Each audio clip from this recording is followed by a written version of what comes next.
வணக்கம். என் குருநாதர் எழுத்து சித்தர் பாலகுமாரன் சார் அவர்களை மனதார வணங்கிவிட்டு உங்களுடன் பேச தொடங்குகிறேன். ஓம் சேனல் இதுவரைக்கும் நீங்க சப்ஸ்கிரைப் பண்ணலனாக்க சப்ஸ்கிரைப் பண்ணிட்டு தொடர்ந்து பார்த்தீங்கன்னாக்க அது இன்னும் எனக்கு உற்சாகத்தை தரும். எனக்கு சமீபத்தில் ஒரு நண்பர் ஃபோன் பண்ணாரு. அந்த நண்பர்னா இப்ப அவர் நண்பர் ஆயிட்டார். அவர் நாமக்கல் பக்கத்துல பரமத்தி பக்கத்துல இருக்கிற ஒரு சின்ன கிராமத்தை சேர்ந்தவர். அவர் அவருக்கு உண்டான கடன் பிரச்சனைகளை சொல்லி வருத்தப்பட்டாரு.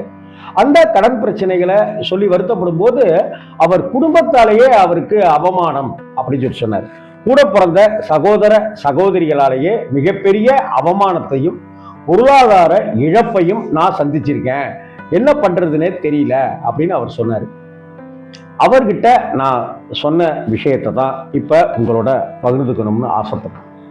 நமக்கு எதிரிகள் அப்படிங்கிறவங்க எதிரிகளாகத்தான் இருக்கணும் அப்படின்னு அவசியம் இல்லை.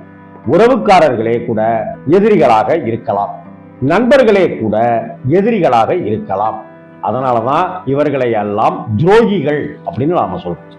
சரி, நமக்கு இப்படியான எதிர்ப்புகள் எங்கே இருந்து வருதுன்னே தெரியல, எங்கே இருந்துதான் கிளம்புறாங்கடா இவங்க அப்படிங்கிற ஒரு வருத்தம், ஒரு கோபம், ஒரு இயலாமை இருக்கும்.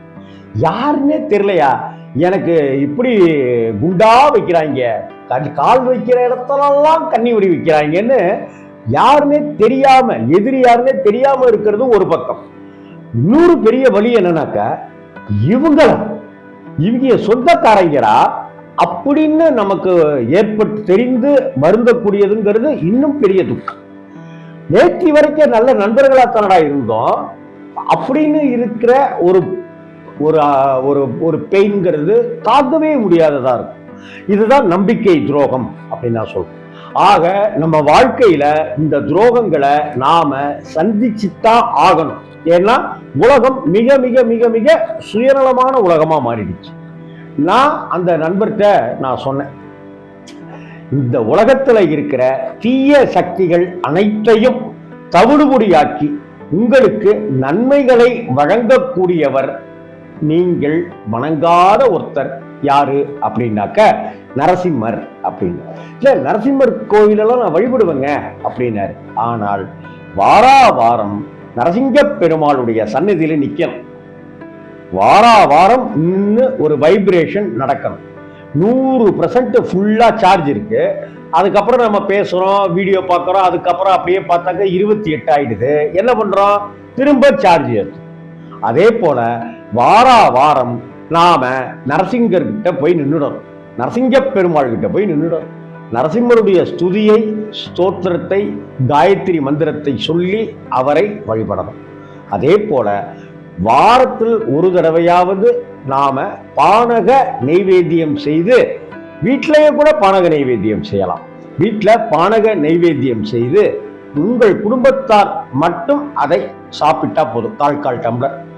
இல்லை அப்படின்னா மாசத்துல ஒரு நாள் சுவாதி நட்சத்திரம் என்னைக்கு வருதோ அன்னைக்கு நரசிங்க பெருமாள் கோயிலுக்கு போய் அங்க வரக்கூடிய ஒரு 50-80 பக்தர்களுக்கு பானக நைவேத்தியம் வழங்குவதற்கு, அதை உங்க கையாலேயே வழங்குவதற்கு நீங்கள் முடிவு செய்து அதன்படி நரசிங்க பெருமாளை தொடர்ந்து வழிபட்டுக்கிட்டே வாங்க அப்படின்னு நான் சொன்னேன்.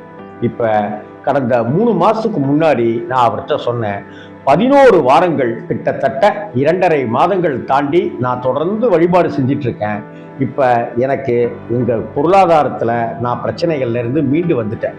நான் கடன்காரங்கிட்ட சொல்லிட்டேன், உனக்கு தர வேண்டிய 5 லட்சம் ரூபாய் பணத்துல நான் 50,000 50,000 20,000 30,000 நான் கொடுப்பேன், ஆனா 2 வருஷத்துக்குள்ளார நான் கொடுப்பேன் அப்படின்னு சொல்லிட்டேன். வட்டி தர முடியாதுன்னு சொல்லிட்டேன்.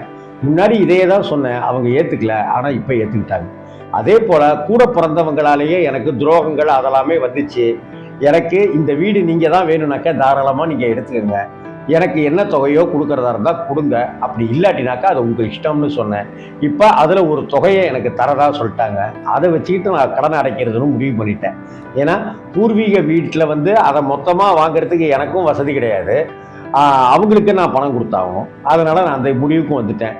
அதே போல யாரெல்லாம் என்னை காயப்படுத்தி எனக்கு துரோகங்கள் செய்து நான் குப்புற விழுந்ததுல சந்தோஷப்பட்டாங்களோ அவர்களுடைய உறவை எல்லாம் நான் நிம்மதியா துண்டிச்சுட்டு பேசாம அக்கடான்னு இருக்கேன் அப்படின்னு அவர் சொன்னார். கிட்டத்தட்ட இன்னைக்கு தேதிக்கு அவர் 2.25 லட்சம் ரூபாய் அவர் கொடுத்துட்டாராம் திரும்ப. ஆகவே உங்களுக்கு நான் சொல்ற விஷயம் ஒண்ணுதான், சுவாதி நட்சத்திரத்தன்னைக்கு ஒரு மாசத்துல சுவாதி நட்சத்திரம் என்னைக்கு வருதுன்னு பார்த்து குறிச்சு வச்சுங்க. அன்னைக்கு நரசிங்க பெருமாள் கிட்ட போய் நின்றுடுங்க. வாரம் சனிக்கிழமைகள்ல நரசிங்க பெருமாளை காலையில அப்படியே தரிசனம் பண்ணிட்டு ஆபீஸ்க்கு போறதோ கடை திறக்கிறதையோ வழக்கமா வச்சுக்கோங்க.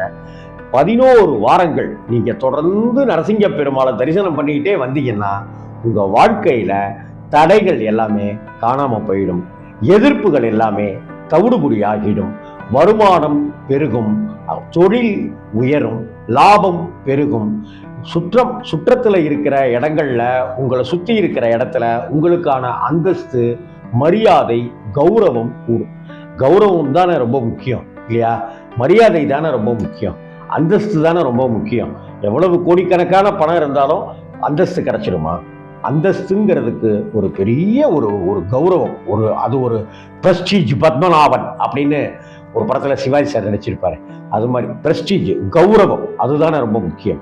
இதை எல்லாத்தையும் உங்களுக்கு தருவார். இது மட்டும் இல்லாம தொடர்ந்து நரசிங்க பெருமாளை, நரசிம்மரை யார் ஒருத்தங்க தரிசனம் பண்ணிக்கிட்டே வராங்களோ, முடிந்தால் நரசிங்க பெருமாளுடைய ஒரு திருவுருவ படத்தை, ஒரு போட்டோவை வாங்கி வீட்டில் வச்சுக்கிட்டு நீங்க புதன்கிழமை, சனிக்கிழமை, சுவாதி நட்சத்திரம் அப்படிங்கிற நாள்ல ஒரு பானக நைவேத்தியம் செய்து தொடர்ந்து வேண்டிக்கிட்டே வாங்க. உங்க வாழ்க்கையில இதுவரை இருந்த தடைகள் எல்லாமே எப்படி மாயமா மறைஞ்சிச்சுன்னு நீங்களே ஆச்சரியப்படுவீங்க, நீங்களே அதிசயப்படுவீங்க. அப்படி ஒரு அதிசயத்தை நடத்தி தருபவர் தான் நரசிம்மர். அப்படியான ஒரு அதிசயம்தான் நரசிம்ம வழிபாடு. நமஸ்காரம், வணக்கம்.